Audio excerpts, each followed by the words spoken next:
The last 2 years, hotel employee retention has been a nightmare. In this episode, I'll explain how to improve your employee experience while elevating your guest satisfaction.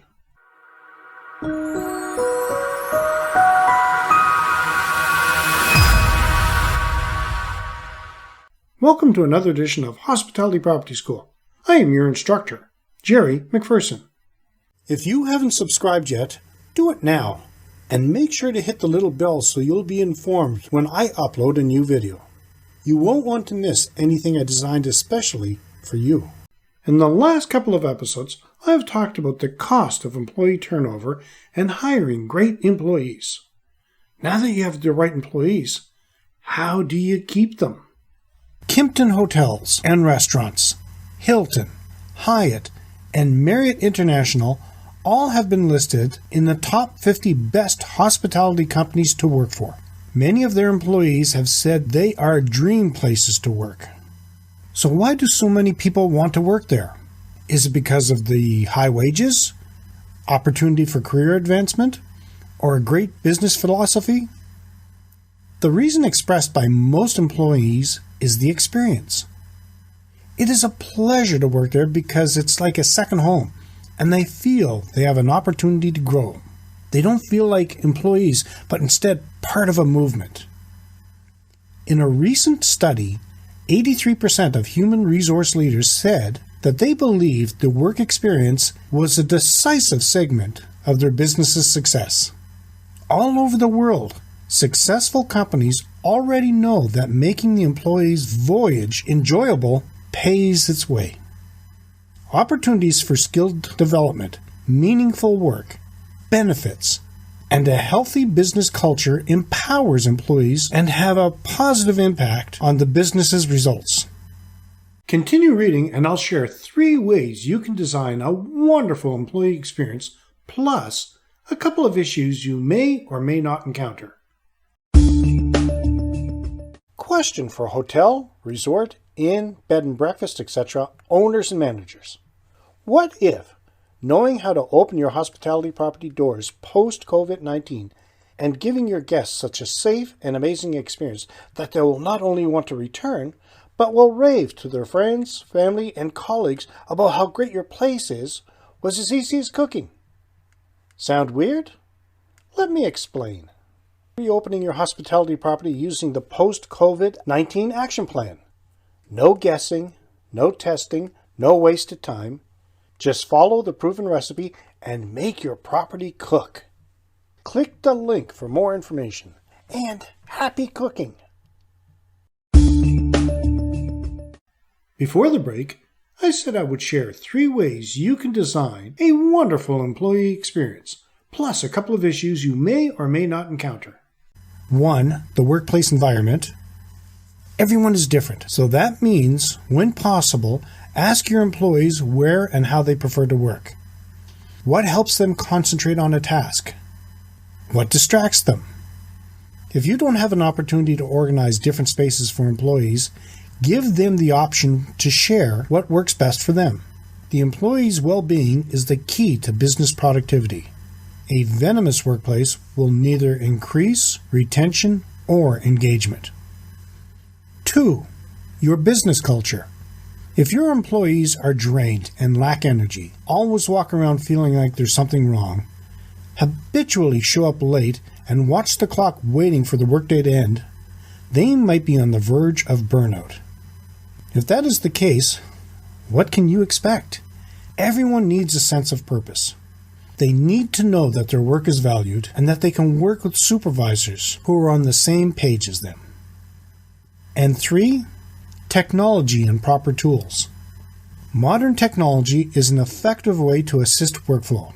Having the most up-to-date and appropriate equipment and tools can boost an employee's productivity. Moreover, the right training for the use of these tools is key. What issues do you have to be aware of? I'll tell you. Whether it's fair or not, one of the things you have to consider when hiring younger employees is that there has been a label put on them. Here are a couple of issues you may or may not encounter. Appreciating your property's priorities. Don't think that this is immediately obvious or understood when first hired.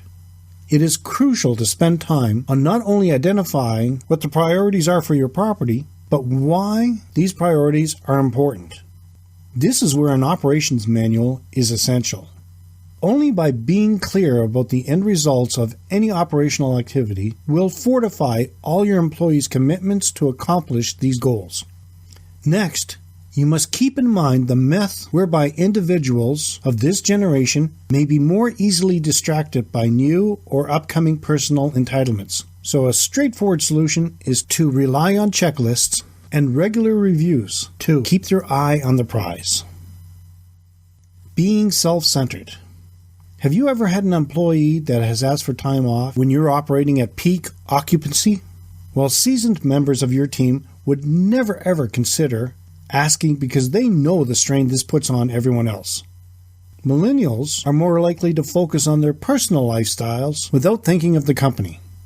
The responsibility is on you to gently yet thoroughly tutor these young minds about the natural ebbs and flows of the annual business cycle, as well as how individual actions might resonate throughout a property and impact other staff's duties. Again, an open conversation about job expectations and responsibilities is required, along with all this being documented in your operations manual. Basic gaps in knowledge.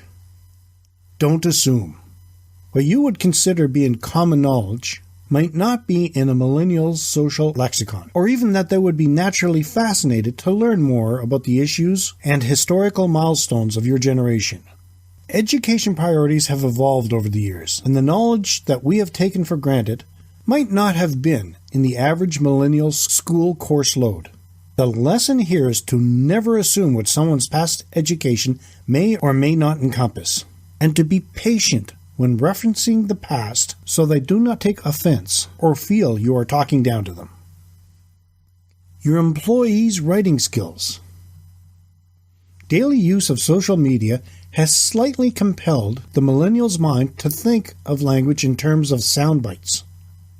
This is intensified by colleges and universities opting to use multiple-choice tests over those requiring an essay-type answer.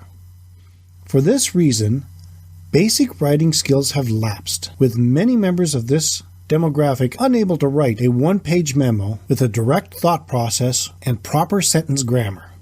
Similar to this, reading abilities have declined, meaning that lengthy emails may go unread, or that you'll only see an effective follow-up to the first part, but nothing else.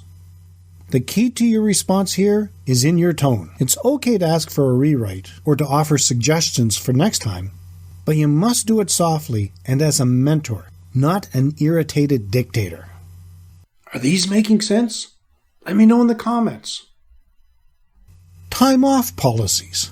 We understand the importance of paid time off for the death of a close loved one, a spouse, parents, grandparents, and siblings. But how many days do you give as bereavement leave for a great uncle? Or how many days do you allow for the death of your favorite pet sloth? What if one of your employees call in sick, but say they're going to work from home? Do you deduct a sick day or let it slide? Yes, millennials are sensitive, which is one of their greatest strengths. However, there is a limit, and it is up to you to be totally transparent from the start what your time off policy is so that it isn't abused. Again, this needs to be documented in your operations manual. Am I starting to sound like a broken record?